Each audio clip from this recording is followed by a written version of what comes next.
Hello दोस्तों, कैसे चल रही है आप लोगों की तैयारी। तो दरोगा का नोटिफिकेशन तो आ ही गया है, आप लोगों को पता चल ही गया होगा। तो अब जो है सो लग जाइए आराम से, सेट उट लगाना स्टार्ट कर दीजिए, लूसेंट उनसेंट पलटिए सब, और आराम से तैयारी को एकदम स्टार्ट कर दीजिए एकदम तगड़ा तरीक़ा से। हम लोग इसमें सेट 1 से 9 तक कंप्लीट कर दिए हैं। आज सेट 10 भी कंप्लीट हो जाएगा। आप लोग धीरे धीरे से आराम से 1 सेट 2 सेट डेली कंप्लीट कर लीजिए, और अपना ऑफलाइन भी सेट देते रहिए, ऑनलाइन भी सेट देते रहिए। जितना हो सकता है सेट लगाइए, जितना हो सकता है प्रैक्टिस करिए, रिवीजन करिए। बस यही एक तरीका है। बाकी इस चीज़ में हम लोग भी आपको हेल्प करेंगे। सेट प्रैक्टिस हो, चाहे करंट अफेयर्स हो, चाहे जीएस का जो भी टॉपिक हो, महत्वपूर्ण टॉपिक हो, वो सब वीडियो एकदम चैनल पर आते रहेगा। नोटिफिकेशन वगैरह कुछ नया चीज़ जुड़ता है तो वो भी वीडियो एकदम चैनल पर आता रहेगा। बाकी आप लोग सब्सक्राइब कर लीजिए, इससे फ़ायदा ही होगा, घाटा तो होने की कोई बात नहीं है, काहे कि चैनल पर इससे रिलेटेड चीज़ कंटेंट आते रहेगा। तो चलिए अब हम लोग बेसिकली 10 नंबर सेट, जो क्वेश्चन नंबर इसका है फर्स्ट, उसकी ओर चलते हैं और आराम से इस सेट को कंप्लीट करेंगे। पहला कि भारतीय राष्ट्रीय कांग्रेस सम्मेलनों को शिक्षित भारतीयों का वार्षिक सम्मेलन किसने कहा था। शिक्षित भारतीयों का वार्षिक सम्मेलन, ये बात बोले थे लाला लाजपत राय ने। लाला लाजपत राय ने कांग्रेस को शिक्षित भारतीयों का वार्षिक मेला कहकर, मतलब इसकी आलोचना की थी। और लाला लाजपत राय को ही पंजाब केसरी के उपनाम से भी जाना जाता है, ये बात भी याद रखना जरूरी है। महात्मा गांधी ने दांडी यात्रा किस आश्रम से प्रारंभ की थी। दांडी यात्रा तो ये उन्होंने प्रारंभ किया था साबरमती आश्रम से। साबरमती आश्रम से उन्होंने दांडी यात्रा की शुरुआत 12 मार्च 1930 को की थी। 12 मार्च 1930 को शुरुआत की थी साबरमती आश्रम से, और ये 6 अप्रैल 1930 तक 6 अप्रैल 1930 तक चला था। 6 अप्रैल 1930 तक चला था। दांडी यात्रा से 2-3 महत्वपूर्ण पॉइंट है, एक्सप्लेनेशन इसका देख लेते हैं। एक तो हो गया, ये 12 मार्च को चालू हुआ था 1930 को, चला था 6 अप्रैल तक। इसमें 78 सहयोगी के साथ गांधी जी ने दांडी में जो है सो मुट्ठी भर नमक बनाकर कानून तोड़ा था। नमक कानून का उल्लंघन को भारतीय द्वारा ब्रिटिश कानूनों के विरोध एवं साम्राज्यवाद की समाप्ति के प्रयास के प्रतीक के रूप में भी जाना जाता है। इन लोगों ने नमक बनाकर ना सिर्फ, मतलब कह सकते हैं एक तरह से कैसे अंग्रेज को चैलेंज किए कि देखो हम लोग भी नमक बना सकते हैं, हम लोग तुम्हारे कानून को तोड़ रहे हैं। बाकी कोई नमक बनाना उद्देश्य नहीं था, उद्देश्य था कि अंग्रेजों को मतलब जो है सो हराना है, अंग्रेजों को दिखाना है ये चीज़ कि हम लोग भी जो है सो तुम्हारा विरोध कर सकते हैं। डलहौजी की व्यपगत सिद्धांत के अंतर्गत विलय किया गया था। प्रथम राज्य कौन था। डलहौजी के व्यपगत सिद्धांत के अंतर्गत विलय किया गया प्रथम राज्य कौन सा था। तो प्रथम राज्य था सतारा। सतारा को उन्होंने राज हड़प नीति या गोद प्रथा निषेध को व्यपगत सिद्धांत कहा था, जिसके तहत विलय किया गया था। डलहौजी क्या किया था कि जो व्यपगत सिद्धांत जो था वो लाया था। इसने बोला था कि जिसका मान लिया जाए बच्चा अपना खुद का नहीं है तो गोद दूध लेने वाला काम नहीं चलेगा, मौसेरा फुफेरा चचेरा भाई से काम नहीं चलेगा, जिसका नहीं है उसको लपेटा जाएगा, सीधी सी बात है। तो इसमें सबसे पहले इसने सतारा को लपेटा था। किस आंदोलन के दौरान प्रथम बार वंदे मातरम व्यापक स्तर पर प्रयोग किया गया था। वंदे मातरम का व्यापक स्तर पर प्रयोग कब किया गया था। तो ये किया गया था स्वदेशी आंदोलन के दौरान। स्वदेशी आंदोलन के दौरान कलकत्ता के सड़कों पर वंदे मातरम से गूंज उठा था। कलकत्ता की सरकार ने पूरा वंदे मातरम नारा सब लगाना स्टार्ट कर दिया था। इस आंदोलन में प्रथम बार वंदे मातरम का प्रयोग व्यापक पैमाने पर हुआ था यहीं पे। बाद में यही गीत पूरे राष्ट्रीय आंदोलन का प्रतीक बन गया, हम सब लोग जानते हैं ये चीज़। अब हम लोग 5 नंबर क्वेश्चन को है कि किस आयोग ने सर्वप्रथम यह सिफारिश किया कि जरूरतमंद लोगों को अकाल के दौरान सहायता प्रदान करना राज्य का कर्तव्य है। बहुत अच्छी बात है।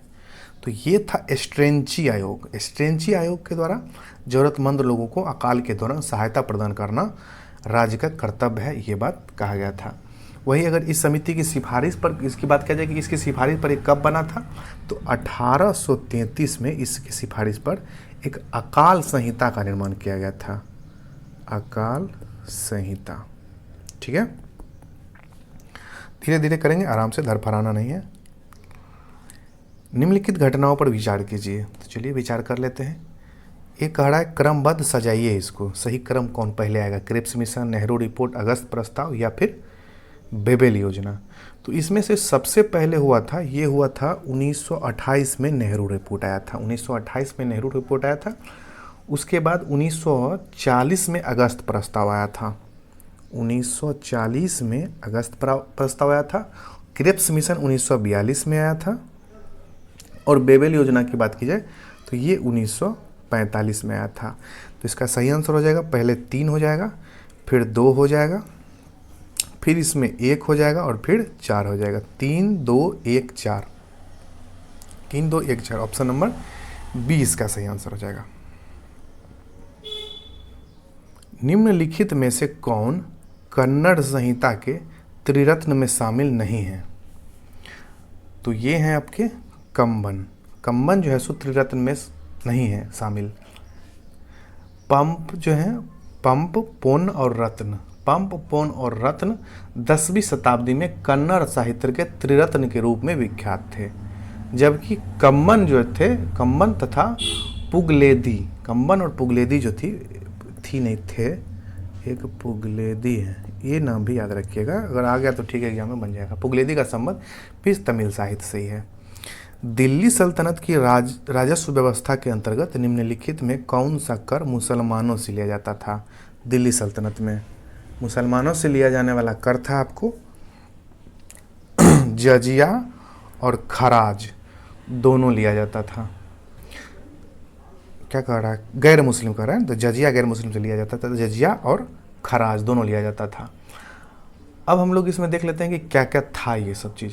तो देखिए, खराज जो था ना, वो गैर मुस्लिम से लिया जाने वाला भूमि कर था, यह भूमि कर था, ठीक है, आप लोग को पता ही होगा, ये एक भूमि कर था। और जजिया जो था वो गैर मुसलमान से लिया जाने वाला एक धार्मिक टैक्स था, धार्मिक टैक्स था यह, ठीक है। और वही जकात का बात किया जाए तो जकात जो था वो मुसलमानों से लिया जाने वाला एक धार्मिक टैक्स था, ये मुसलमान से लिया जाने वाला धार्मिक था। देखिए, ये हिंदू से लिया जाता था और ये जकात मुसलमान से लिया जाता था। मुसलमान को भी बोला गया था कि आप लोग भी धर्म के लिए थोड़ा बहुत टैक्स वैक्स दीजिए, ताकि मुस्लिम धर्म को भी आगे बढ़ाया जाएगा, ठीक है। और जकात, जजिया जो है सो लिया जाता था हिंदू से, कि हम मान लिया जाए मुस्लिम का शासन है तो आप लोग को टैक्स देना पड़ेगा, आप लोग रह रहे हैं यहाँ तो आप लोग को टैक्स देना पड़ेगा, तब हम लोग आप लोग को प्रोटेक्शन देंगे। ऋग्वेद काल में किस नदी को सर्वाधिक पवित्र नदी माना गया है? तो ये तो हम लोग जानते हैं, सरस्वती नदी हो जाएगा। ऋग्वेद, यजुर्वेद, सामवेद और अथर्ववेद 4 प्रकार के वेद हैं, ये हम लोग जानते हैं।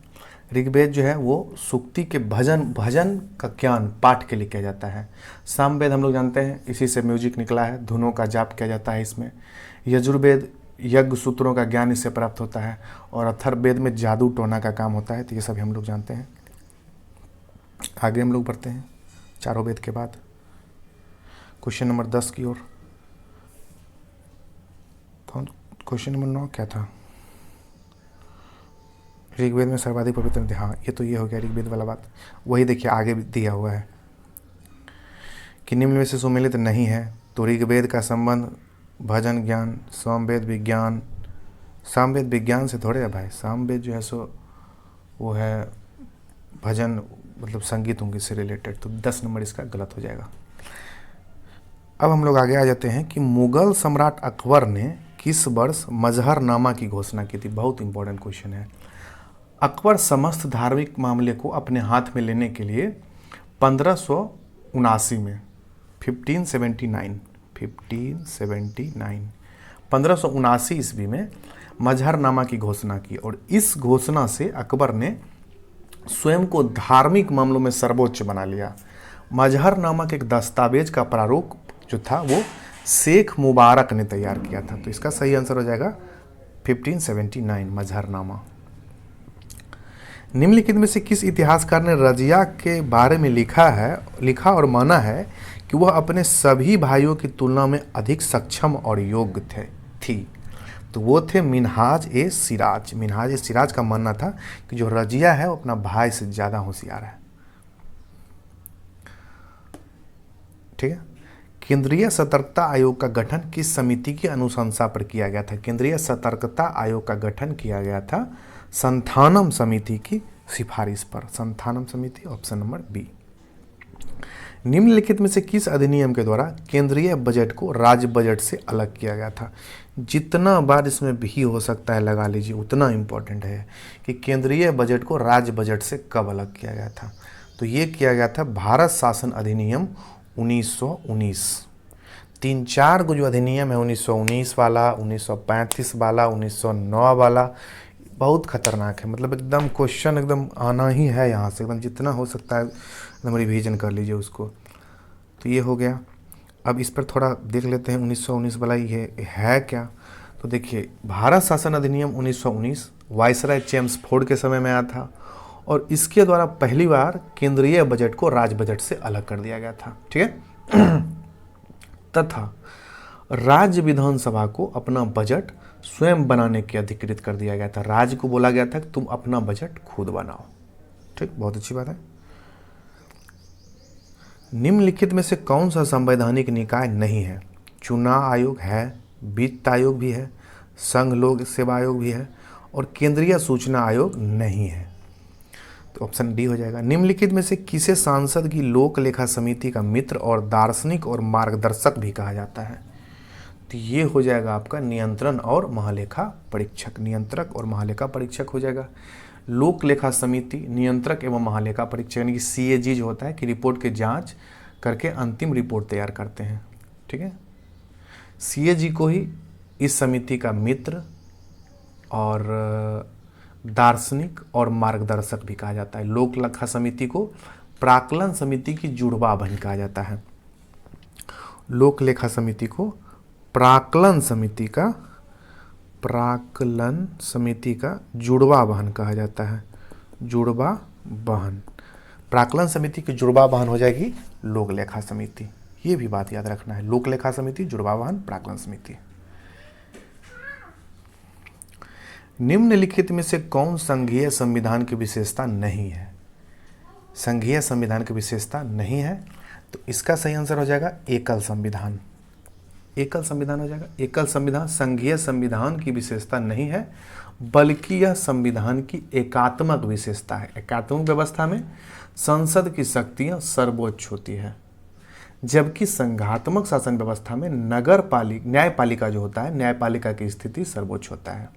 संघात्मक में न्यायपालिका का सर्वोच्च होता है और एकात्मक में संविधान का जो है सो सर्वोच्च होता है। ये बात ध्यान रखना है। और एकात्मक शासन के अंतर्गत सभी शक्तियां केंद्र के पास होती है, जबकि संघात्मक में केंद्र और राज्य दोनों के बीच शक्तियों का विभाजन होता है। ये सब भी एकदम इम्पोर्टेंट है। विवाह, तलाक तथा न्यायालय की अवमानना उच्च न्यायालय के किस क्षेत्राधिकार के अंतर्गत आता है? विवाह, तलाक और न्यायालय की अवमानना, तो ये सभी आता है प्रारंभिक क्षेत्राधिकार में। ऑप्शन नंबर सी इसका सही आंसर हो जाएगा। उच्च न्यायालय के प्रारंभिक क्षेत्राधिकार के अंतर्गत तलाक, विवाह, न्यायालय की अवमानना तथा कुछ राजस्व संबंधी प्रकरणों जैसे कि नागरिकों को मौलिक अधिकार के क्रियान्वयन आदि से प्रारंभिक क्षेत्राधिकार में शामिल किया जाता है। तो ये हो जाएगा आपका प्रारंभिक क्षेत्राधिकार। आगे हम लोग बढ़ते हैं कि राज्य विधान परिषद में कितने सदस्यों का नामांकन राज्यपाल द्वारा किया जाता है? बहुत इंपॉर्टेंट क्वेश्चन। राज्य विधान परिषद में कितने सदस्यों का नामांकन राज्यपाल के द्वारा किया जाता है? तो राज्यपाल के द्वारा किया जाता है 1/6। बहुत इंपॉर्टेंट है। और ये किया जाता है अनुच्छेद 171 के द्वारा, आर्टिकल 171 के द्वारा किया जाता है। विधान परिषद के सदस्यों का निर्वाचन पद्धति का वर्णन है इसी में। अनुच्छेद 171 के तहत विधान परिषद के निर्वाचन की व्याख्या है, जिसमें 1/6 सदस्य जो होता है उसको राज्यपाल कला, साहित्य, विज्ञान और सामाजिक सेवा से जुड़े व्यक्तियों को मनोनयन करता है ये। ठीक है। विधान परिषद हम लोग जानते हैं 6 राज्यों में है। वो 6 राज्य भी हम लोग जानते हैं कि बिहार है, यूपी है, उसके बाद तेलंगाना है, फिर आंध्र प्रदेश है, कर्नाटक है और महाराष्ट्र है। अब हम लोग आगे बढ़ते हैं कि संविधान का 126वां संविधान संशोधन विधेयक किस अनुच्छेद से संबंधित है? 126वां किससे संशोधन मतलब रिलेटेड है ये? तो ये रिलेटेड है अनुच्छेद 131 से और अनुच्छेद 133 से। 126वां संविधान संशोधन विधेयक जो है अनुच्छेद 131 और अनुच्छेद 333 से संबंधित है। जो 331 के तहत लोकसभा एवं 333 के तहत राज्यसभा में नियुक्ति होने वाले एंग्लो इंडियन की व्यवस्था को समाप्त करता है। इस विधेयक को जनवरी 2020 में 104वें संविधान 104वां है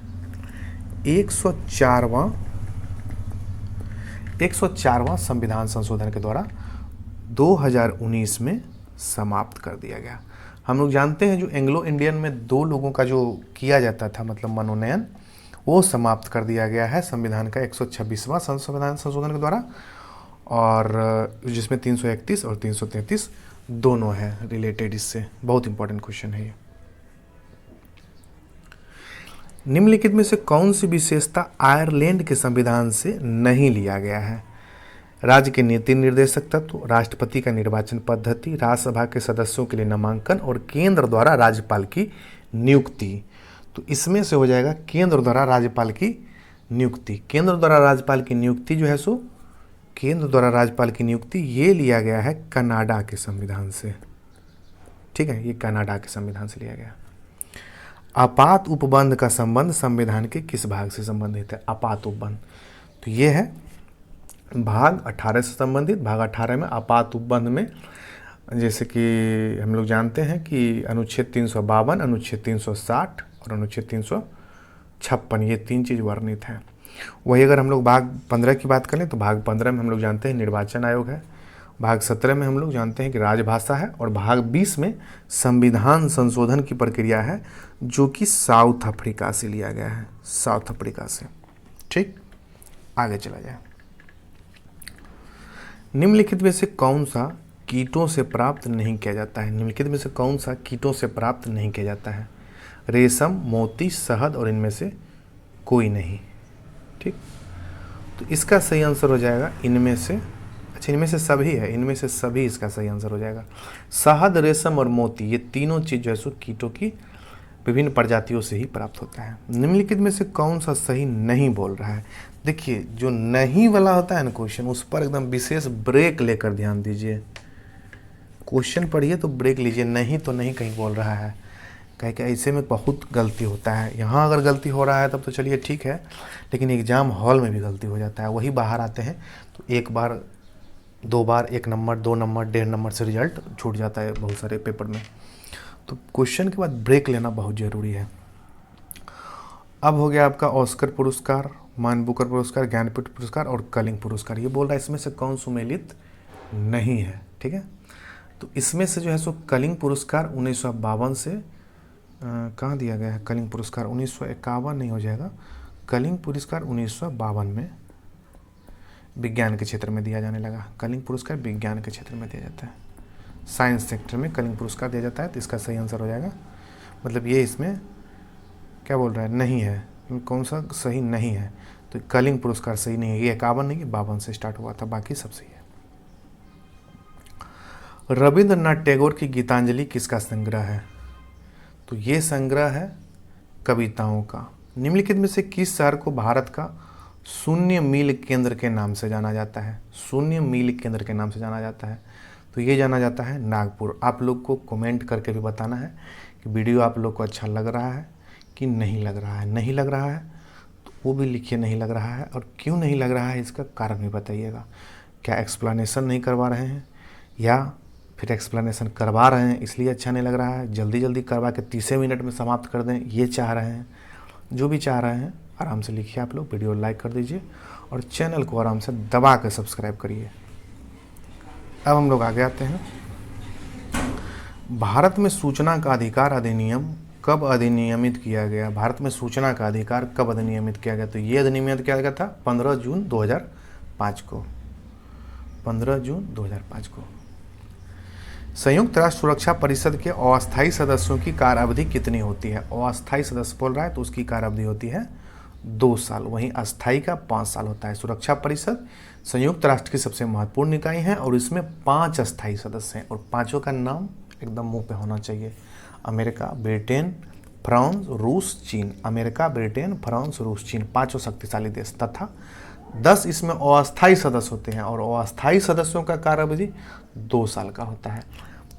जो अस्थायी सदस्य होते हैं उनको चुना जाता है, 10 गो और अस्थायी सदस्य को चुना जाता है, जिसका कार्य जो होता है वो 10 साल का होता है, मतलब 2 साल का होता है। जो 10 चुने जाते हैं अस्थायी उसका। बेटन कप एवं रंगास्वामी कप किस खेल की प्रमुख शब्दावली है? तो ये हो जाएगा आपका हॉकी का शब्दावली हो जाएगा। ठीक है, आगे बढ़ते हैं हम लोग कि जैव विविधता का सबसे महत्वपूर्ण पहलू है। जैव विविधता का सबसे महत्वपूर्ण पहलू हो जाएगा इसमें पारिस्थितिकी तंत्र का निर्वहन। निम्नलिखित में से कौन एक प्रवाल विरंजन का सबसे अधिक प्रभावी कारक है? प्रवाल विरंजन का सबसे अधिक प्रभावी कारक है कौन इसमें से? तो वो हो जाएगा सागरीय जल के सामान्य तापमान में वृद्धि। आर्द्र क्षेत्रों में किन्हें रामसर का दर्जा प्राप्त है इनमें से? तो इसका आंसर हो जाएगा ए, बी, सी और डी, यानी कि सभी। ऑप्शन नंबर बी हो जाएगा इसका सही आंसर, यानी कि इसमें से जो भी है, चाहे वो नंदा झील हो, चाहे वो बखीरा वन्यजीव अभयारण्य हो, चाहे वो पिचरम मैनग्रोव हो, या वो चिल्का हो, सभी को रामसर का दर्जा प्राप्त है। ठीक है, रामसर सूची अंतर्राष्ट्रीय महत्वपूर्ण की मतलब अंतर्राष्ट्रीय महत्व की जो आर्द्र भूमि की सूची है, और इस सूची में वर्तमान में अभी भारत में 75 स्थल शामिल है, 75 स्थल इसमें अभी शामिल है। ठीक है, हाल ही में भारत की निजी ट्रेन सेवा शुरुआत की गई, उसका नाम है भारत की निजी, इसका नाम है भारत गौरव। ठीक है, भारतीय रेलवे द्वारा जून 2022 में देश की पहली भारत गौरव सेवा ट्रेन का परिचालन शुरू किया गया, जो देश की पहली निजी ट्रेन सेवा है, और इसकी शुरुआत कोयम्बटूर से शिरडी तक किया गया है। कोयम्बटूर से शिरडी तक। भारतीय राष्ट्रीय राजमार्ग प्राधिकरण ने किस राष्ट्रीय राजमार्ग पर बिटुमिनस कंक्रीट सड़क का निर्माण कर गिनीज वर्ल्ड रिकॉर्ड बनाया है? तो वो हो जाएगा आपका NH-53। राष्ट्रीय राजमार्ग प्राधिकरण ने NH-50 पर महाराष्ट्र, अमरावती और अकोला जिलों के बीच, महाराष्ट्र, अमरावती और अकोला जिलों के बीच बिटुमिनस कंक्रीट द्वारा 84 किलोमीटर सड़क का निर्माण मात्र 105 घंटे में 105 घंटा 33 मिनट में कर एक नया कीर्तिमान रचा है। ये बात भी ध्यान रखना है। इसका नाम है आपको NH-53।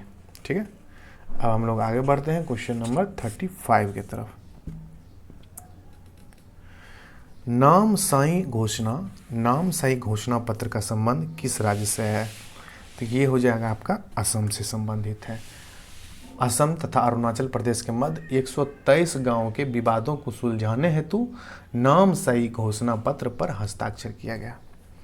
किस मंत्रालय के द्वारा मिशन शक्ति की शुरुआत की गई?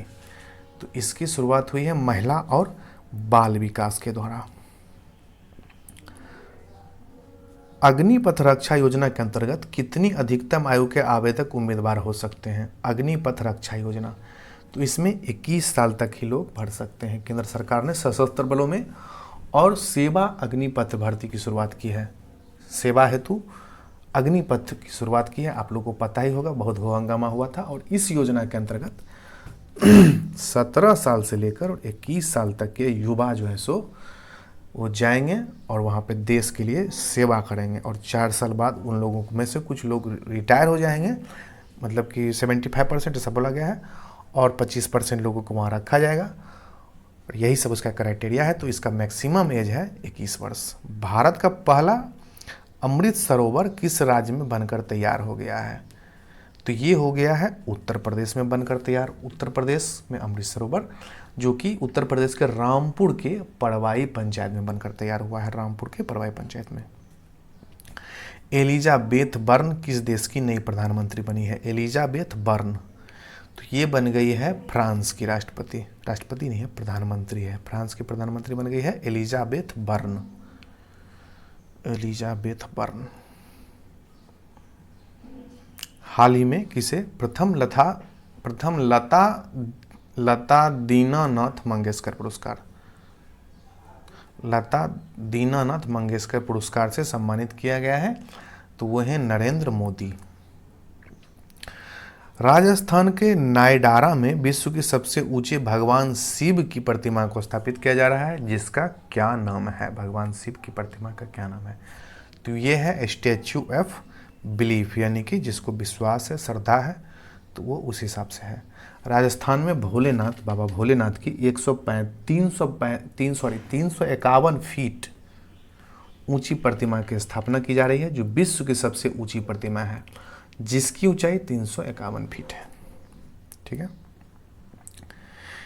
हिंदी भाषा में MBBS कोर्स शुरू करने वाला देश का पहला राज्य कौन बन गया है? यानी कि अब डॉक्टर लोग भी हिंदी में जो है सो MBBS करेगा। जिसको अंग्रेजी नहीं आता है वो हिंदी में करेगा, लेकिन इसमें टेंशन है कि दवाई वो कैसे लिखेगा पुर्जा पे हिंदी में, पता नहीं, क्योंकि डॉक्टर का तो हैंड राइटिंग कैसा होता है आप लोग को पता ही है। डॉक्टर बनने के लिए सबसे इम्पोर्टेंट चीज़ है कि आपका हैंड राइटिंग ख़राब होना चाहिए।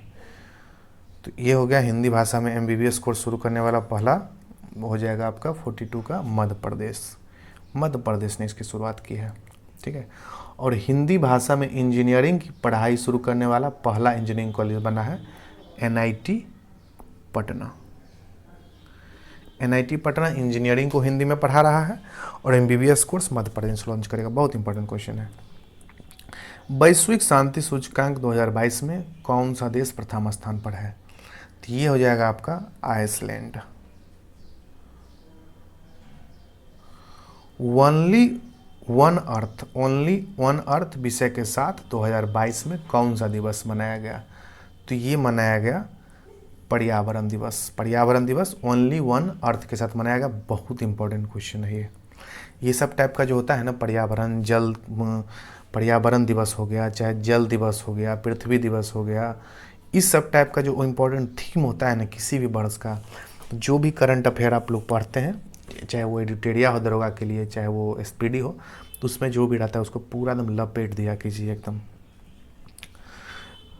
हम लोग जानते हैं कि विश्व पर्यावरण दिवस 5 जून को मनाया जाता है और 2022 में इसका थीम ओनली वन अर्थ था, मात्र एक पृथ्वी, जबकि विश्व पृथ्वी दिवस का थीम था इन्वेस्ट इन आवर प्लानेट। विश्व पृथ्वी दिवस की बात की जाए तो इन्वेस्ट इन आवर प्लानेट था। ये भी बात ध्यान रखना है। 19वां नाम शिखर सम्मेलन 2022-23 का आयोजन कहाँ किया जाएगा? तो ये किया जाएगा युगांडा में। ठीक है।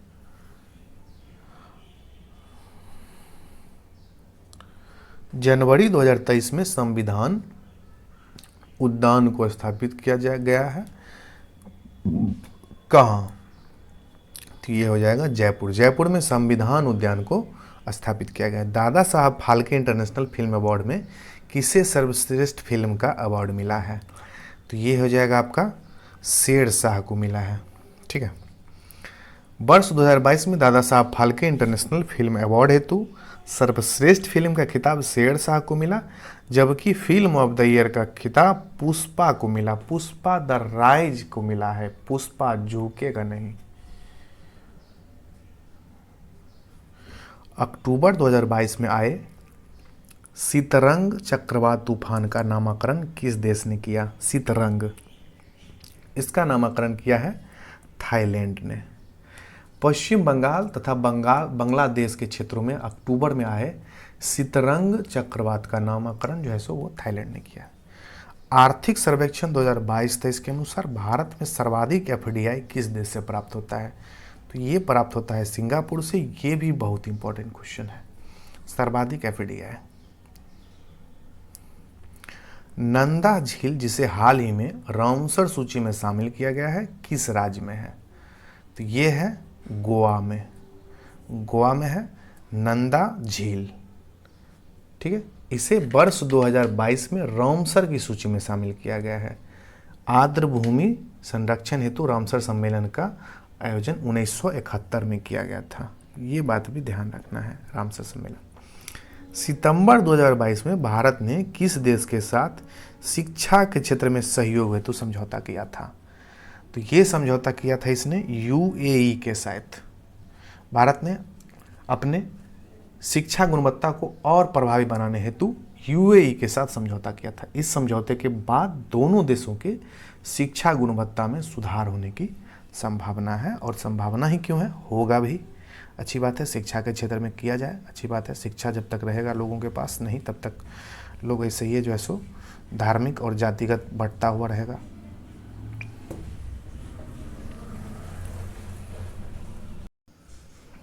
भारत का दूसरा सबसे बड़ा राष्ट्रीय जलमार्ग कौन सा है? दूसरा बोल रहा है ये, तो वो हो जाएगा आपका नेशनल वाटरवे 4, नेशनल वाटरवे 4 हो जाएगा। सबसे लंबा राष्ट्रीय जलमार्ग जो है वो नेशनल वाटर 1 है, नेशनल वाटरवे 1, ठीक है। भारत में केंद्रीय जलमार्ग प्राधिकरण की स्थापना की बात की जाए तो वो 1987 में हुआ था, ठीक है। तथा दूसरी तो हो ही गया। और ये अगर इसकी बात किया जाए कि ये जो दूसरी सबसे लंबी जलमार्ग है, इसका लंबाई है 1095 किलोमीटर, ठीक है। भारतमाला परियोजना की घोषणा कब की गई थी? भारतमाला परियोजना, इसकी घोषणा की गई थी 25 अक्टूबर 2017 को, ठीक है। भारतमाला परियोजना की घोषणा तत्कालीन सड़क राजमार्ग मंत्री नितिन गडकरी के द्वारा किया गया था। इस परियोजना के तहत 26,000 किलोमीटर सड़क का निर्माण किया जाने की योजना है। भारत में सबसे अधिक ऊंचाई पर स्थित झील कौन सी है? तो ये हो जाएगा चोलामू झील।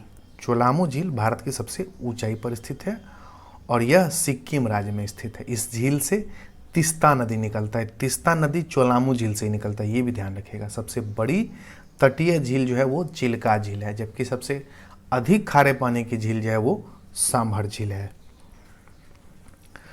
पाकिस्तान की सीमा किस भारतीय राज्य के साथ सबसे ज़्यादा लंबी लगी हुई है? तो वो हो जाएगा आपका राजस्थान। राजस्थान के साथ सबसे ज़्यादा लगा हुआ है। वही अगर पड़ोसी देश पाकिस्तान के साथ भारत के 3 राज्य अपना सीमा साझा करते हैं, जिसमें राजस्थान, गुजरात, पंजाब, जिसमें सबसे लंबी सीमा इसमें जो है सो राजस्थान का है, जो लमसम 1180 किलोमीटर है। 1180 किलोमीटर इसका सीमा रेखा है, ठीक। आटाकामा रेगिस्तान स्थित है। आटाकामा रेगिस्तान हो जाएगा आपका उत्तरी चिली में है आटाकामा। मगाड़ी तथा हिंद किसकी सहायक नदी है? मगाड़ी और हिंद हो जाएगा कावेरी का सहायक नदी। उत्तरी अंडमान की सबसे ऊंची चोटी कौन सी हो जाएगी? तो ये हो जाएगी सेंडल पीक। सेंडल पीक हो जाएगी उत्तरी अंडमान की सबसे ऊंची चोटी, ठीक है। अब हम लोग आ जाते हैं चावल उत्पादन में भारत का कौन सा राज्य प्रथम स्थान रखता है? तो चावल उत्पादन में पश्चिम बंगाल रखता है। भारत का कौन सा राज्य 100% विद्युतीकरण रेलवे नेटवर्क वाला भारत का पहला राज्य बन गया है? तो वो बन गया है हरियाणा। हाल ही में सारा थॉमस का निधन हो गया। उनका संबंध था किस चीज़ से? तो उनका संबंध था लेखन से। वो लेखक थे और उन्होंने 17 उपन्यास लिखे थे। 1989 में उन्हें केरल साहित्य अकादमी पुरस्कार से सम्मानित किया जा चुका है। वॉर एंड वुमेन पुस्तक के लेखक हैं, वॉर एंड वुमेन, इसके लेखक हैं M.A. हसन। M.A. हसन जो है सो इन्होंने लिखा है। और यह पुस्तक वॉर एंड वुमेन पुस्तक के लेखक M.A. हसन है। और यह पुस्तक 1971 युद्ध के दौरान पाकिस्तानी सेना द्वारा उत्पन्न सेक्सुअल हिंसा के शिकार बंगाली महिलाओं के संदेहास्पद कार्यों को उजागर करता है, ठीक। अब हम लोग आ जाते हैं 63 नंबर पे। 62 तो हो गया, 63 पर है जो अपेंडिक्स है 2023 का अभ्यास जो है सो कहाँ किया गया? तो ये किया गया पुणे में। विश्व कविता दिवस मनाया जाता है। विश्व कविता दिवस मनाया जाता है 21 मार्च को। प्रतिवर्ष विश्व कविता दिवस मनाया जाता है और इस दिवस को मनाने का जो उद्देश्य है वो सीधी सी बात है, विश्व में कविता के लेखन, प्रकाशन और उसके पठन का जो प्रोत्साहन करना है, इसीलिए किया जाता है। IQ एयर रिपोर्ट के अनुसार भारत का स्थान प्रदूषित देशों में कौन सा है? तो ये हो जाएगा 8वां नंबर। IQ यानी एयर रिपोर्ट 2023 के अनुसार भारत को दुनिया का 8वां सबसे प्रदूषित देश घोषित किया गया है और इसमें पहले स्थान पर 4 है और तीसरे स्थान पर पाकिस्तान है। पाकिस्तान में भी पूरा जो है सो एयर का हालत एकदम सीरियस है। ऊर्जा संरक्षण के सिद्धांत के संबंध में कौन सा कथन सही है? ऊर्जा संरक्षण के संबंध में तो ये आपका सही हो जाएगा कि ऊर्जा का न तो निर्माण किया जा सकता है और न इसे नष्ट किया जा सकता है। ये हो जाएगा आपका। एक समान वेग से चलती किसी वस्तु का त्वरण डैश होगा। एक समान गति से चलती किसी वस्तु का त्वरण जो है सो शून्य होगा। जब कार एक मोड़ लेती है तो वह कौन सा बल है जो हमें बाहर की ओर धक्का देता है? तो वो हो जाएगा अपकेंद्री बल। ठीक है।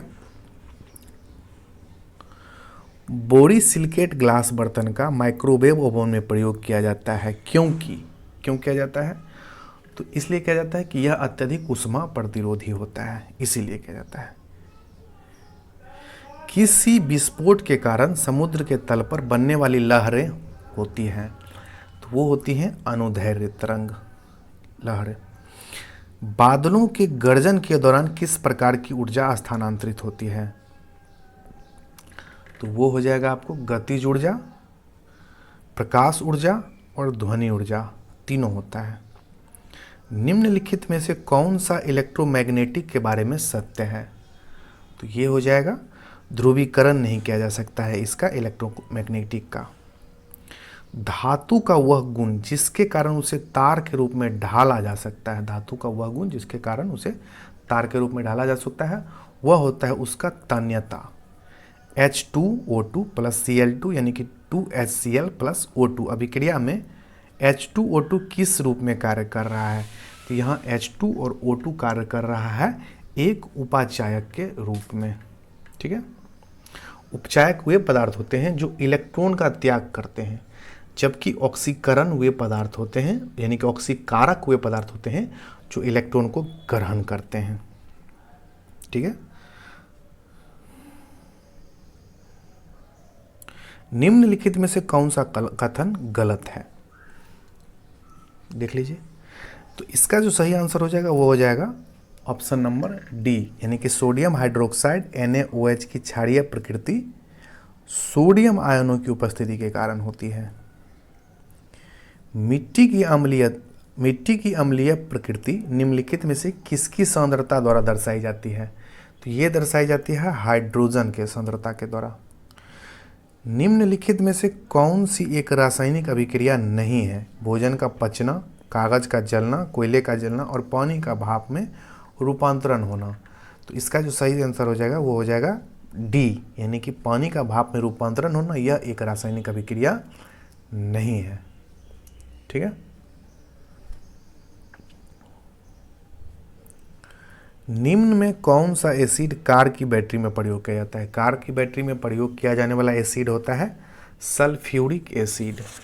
श्वेत फास्फोरस अंधेरे में किस कारण से दीप्त होता है, यानी कि किस कारण से ये अंधेरे में भी दिखता है? तो ये हो जाएगा मंद ऑक्सीकरण के कारण। मंद ऑक्सीकरण के कारण ये अंधेरा में भी दिखता है। ठीक है। लिक्विड पेट्रोलियम गैस यानी कि जो LPG के घटकों में निम्न में से कौन सा शामिल है? तो इसमें हो जाएगा आपका ऑप्शन है मीथेन, प्रोपेन, ब्यूटेन और ब्यूटालीन। ठीक है। तो इसमें आपको प्रोपेन भी होता है, इसमें आपको ब्यूटेन भी होता है और इसमें ब्यूटालीन भी होता है। ठीक है। तो इसका ऑप्शन हो जाएगा answer number option number D. संरक्षण की समस्या को कम करने के लिए निम्नलिखित में से कौन सा तरीका प्रयोग में लाया जाता है? संक्षारण की समस्या बोल रहा है। संक्षारण की समस्या को कम करने के लिए निम्नलिखित में से कौन सा तरीका प्रयोग में लाया जाता है? पेंटिंग, एनोडीकरण, मिश्र धातु का निर्माण, गैल्वेनीकरण और इलेक्ट्रोलाइसिस। तो इसमें प्रयोग किया जाता है, पेंटिंग किया जाता है, गैल्वेनाइजेशन भी किया जाता है यानी गैल्वेनीकरण भी किया जाता है, उसके बाद आपको एनोडीकरण भी किया जाता है इसमें, और साथ ही साथ इसमें मिश्र धातु का निर्माण किया जाता है। इलेक्ट्रोलाइसिस नहीं होगा इसका आंसर, यानी कि इसका आंसर हो जाएगा 1, 2, 3 और 5। 1, 2, 3 और 5 का, हाँ 1, 2, 3, 5 ऑप्शन नंबर 20 का सही आंसर हो जाएगा। मसूड़ों में रक्तस्राव, दांतों का गिरना, अस्थियों का भंगुर होना, एवं घाव भरने में देरी निम्न में से किस विटामिन के कमी के कारण होता है? बहुत इंपॉर्टेंट क्वेश्चन है। तो ये होता है आपको विटामिन सी की कमी के कारण। ठीक है, विटामिन सी जल में घुलनशील विटामिन है जो कि नींबू, खट्टा फल आदि में पाया जाता है। यह विटामिन आपको आपके चर्म को स्वस्थ रखने और कोलेजन जंतुओं के निर्माण यानी कि दांतों के डेंटिन का निर्माण आदि में भी उपयोगी होता है। शरीर में इसकी कमी से मसूड़ों से रक्तस्राव होने लगता है, दांत गिरने लगता है, घाव जो होता है वो भरने में भी देरी होता है विटामिन सी के कारण ही। निम्नलिखित में से किस प्राकृतिक पदार्थों में लौह विद्यमान होता है? तो ये विद्यमान होता है लौह, ये होता है मायोग्लोबिन में होता है, Fe विद्यमान होता है यानी कि लोहा। निम्नलिखित में से कौन सा सरीसृप वर्ग का जंतु नहीं है? सरीसृप वर्ग का जंतु इसमें नहीं हो जाएगा ऑस्ट्रिच, कछुआ, किंग कोबरा और उड़न छिपकली, ये सब सरीसृप वर्ग में आते हैं। ठीक है, निम्नलिखित कथनों पर विचार कीजिए। हमारे दंत क्षय हेतु अम्ल जिम्मेदार होते हैं। दूसरा है कि दांतों के मध्य फंसे खाद्य पदार्थ अम्ल निर्मोचित करने में सहायक होते हैं। तो केवल एक, केवल दो, एक या दो या इनमें से कोई नहीं। तो इसका सही आंसर हो जाएगा एक और दो, यानी कि दोनों इसमें से सही हो जाएगा आपको। ठीक है, एम्फीसाइमा निम्नलिखित में से किसे प्रभावित करता है? तो एम्फीसाइमा प्रभावित करता है फेफड़ा को। निम्नलिखित में कौन सा सुमेलित नहीं है? आयोडीन 123 मोतियाबिंद के उपचार में, कोबाल्ट 60 कैंसर के उपचार में, ये तो सही है, कोबाल्ट 32 ल्यूकेमिया थेरेपी और फास्फोरस 32 रक्त प्रवाह का अनुरेक। तो इसमें से कौन सा सही नहीं है बोल रहा है? तो इसमें जो इसका आंसर हो जाएगा वो हो जाएगा आयोडीन 123। आयोडीन 123 का इस्तेमाल मोतियाबिंद के उपचार करने में नहीं किया जाता है। ठीक है, ये ध्यान रखना है। और वही अगर आयोडीन 123 की बात किया जाए तो आयोडीन 123 एक रेडियोधर्मिक समस्थानिक है। इसका प्रयोग मस्तिष्क के इमेजिंग के लिए किया जाता है, न कि मोतियाबिंद के उपचार के लिए, मस्तिष्क के इमेजिंग के लिए। वही कोबाल्ट 60 का प्रयोग कैंसर के उपचार में किया जाता है, कोबाल्ट 32 ल्यूकेमिया में और फास्फोरस 32 रक्त प्रवाह को अनुरेख में इसका उपयोग किया जाता है। निम्नलिखित में कौन एक जड़ नहीं है? जड़ इसमें से नहीं है कौन? तो आलू इसमें से जड़ नहीं है। आलू जो है वो तना है, आलू तना है, जबकि गाजर, मूली, सलजम, शकरकंद ये सभी जड़ है। निम्नलिखित में से कौन सा ऐसे रासायनिक यौगिक तंबाकू के धुएं सिगरेट में पाए जाते हैं? तो तंबाकू के धुएं यानी कि सिगरेट में जो पाया जाता है वो पाया जाता है आपको निकोटीन पाया जाता है, कार्बन मोनोऑक्साइड भी पाया जाता है और साइनाइड भी पाया जाता है। तो ये तीनों पाया जाता है। ठीक है, समझ लीजिए कितना घातक है। जो लोग पी रहे हैं, मैं ये नहीं कह रहा हूँ कि आप लोग छोड़ दीजिए, लेकिन मतलब घातक है। किसी वायरस में उत्परिवर्तन म्यूटेशन किस कारण होता है? क्योंकि जो पीते हैं वो लोग खुद समझदार होते हैं, ऐसा थोड़े ना कि उन लोगों को बुझने नहीं आ रहा है, सब पता रहता है लोगों को। किस वायरस में उत्परिवर्तन म्यूटेशन किस कारण होता है? किसी वायरस में। तो इसका सही आंसर हो जाएगा उसके आनुवांशिक द्रव्य में परिवर्तन के कारण होता है। निम्नलिखित में से किसने घाटा वित्तीयन के विचार की सबसे पहले चर्चा किया था? तो ये किया था जॉन मेनार्ड क्रेज ने। ये घाटा वित्तीयन के विचार के सबसे पहले चर्चा इन्होंने ही किया था। निम्नलिखित में से किसे विदेशी प्रत्यक्ष निवेश के रूप में समझा जाएगा?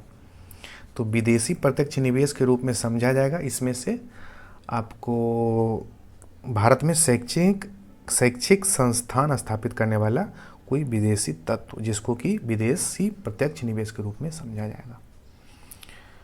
अब हम लोग आ जाते हैं 93 नंबर पे, सेट खत्म होने पर है। और अल्प विकसित अर्थव्यवस्था की विशेषता निम्नलिखित में से कौन सी है? अल्प विकसित अर्थव्यवस्था की विशेषता ये पूछ रहा है, तो इसकी विशेषता हो जाएगी प्रति व्यक्ति निम्न आय और प्राथमिक क्षेत्र में अधिक कार्यबल। प्राथमिक क्षेत्र में अधिक कार्यबल, ये दोनों हो जाएगा अर्थव्यवस्था की विशेषता। निम्नलिखित में से कौन सी अल्प विकसित अर्थव्यवस्था का विशेषता? तो इसका सही आंसर हो जाएगा 1 और 4 यानी कि ऑप्शन नंबर 1। भारतीय जनजातीय सहकारी विपणन विकास परिसंघ का गठन कब किया गया? ट्राइफेड। तो इसका गठन किया गया था 1987 में। 1987 में इसका गठन किया गया था, भारतीय जनजातीय सहकारी विकास परिसंघ का गठन। ठीक है। ट्राइफेड जो है जनजातियों को अपने उत्पादों को बेचने एवं उससे उसका सही मूल्य दिलाने का कार्य करता है। अगर कोई जैसे जनजातीय लोग कुछ बनाते हैं तो ये उसको बेचवाने में काम करते हैं और सही मूल्य दिलवाते हैं। ये लोग हाथों से कुछ चीज़ बनाते हैं। भारतीय औद्योगिक वित्त निगम द्वारा ऋण उपलब्ध कराया जाता है। भारतीय औद्योगिक वित्त निगम के द्वारा ऋण उपलब्ध कराया जाता है किसे? तो ये उपलब्ध कराया जाता है निजी क्षेत्र के उद्यमों को भी और सहकारी क्षेत्र के उद्यमों को भी। तो इसका राइट आंसर हो जाएगा ऑप्शन नंबर डी, यानी कि निजी क्षेत्र को भी और सहकारी क्षेत्र को भी ऋण दिलाने का काम करता है कौन? तो IFCI यानी कि भारतीय औद्योगिक वित्त निगम। तो हम लोगों ने 95 क्वेश्चन आराम से कर लिया है जीएस का, बाकी 5 क्वेश्चन मैथ का है, जिसका आंसर आप लोग को बता देते हैं। अगर मूड होगा तो आराम से रोक कर वीडियो बना लीजिएगा, बाकी आंसर तो बताना ज़रूरी है। जिन लोग बनाएंगे उनको तो चाहिए आंसर। तो आप लोग के लिए 96 का जो आंसर हो जाएगा वो 96 का हो जाएगा डी, इनमें से कोई नहीं। अगर इसकी बात की जाए कि इसका आंसर कितना आएगा, तो इसका आंसर आएगा 1.1/4। 1.1/4 इसका आंसर आएगा, जो कि ऑप्शन में नहीं है। 97 का आंसर हो जाएगा आपको ऑप्शन नंबर बी 216। 98 का ऑप्शन हो जाएगा ए 4.1/2 दिन, 4.5 दिन। और 99 का आंसर हो जाएगा आपको 50 मीटर और 100 का आंसर हो जाएगा आपको 704 मीटर। ठीक है। तो वीडियो को देखने के लिए बहुत बहुत धन्यवाद। दरोगा वैकेंसी आ चुका है, आप लोग आराम से सेट लगाइए, वीडियो को लाइक सब्सक्राइब कर लीजिए चैनल को। बाकी आपसे मिलते हैं एक नए वीडियो में एक नए एनर्जी के साथ। तब तक के लिए धन्यवाद और जय हिंद। वीडियो को लाइक करना मत भूलिएगा, एकदम कंफर्म, कमेंट करके ज़रूर बताइएगा।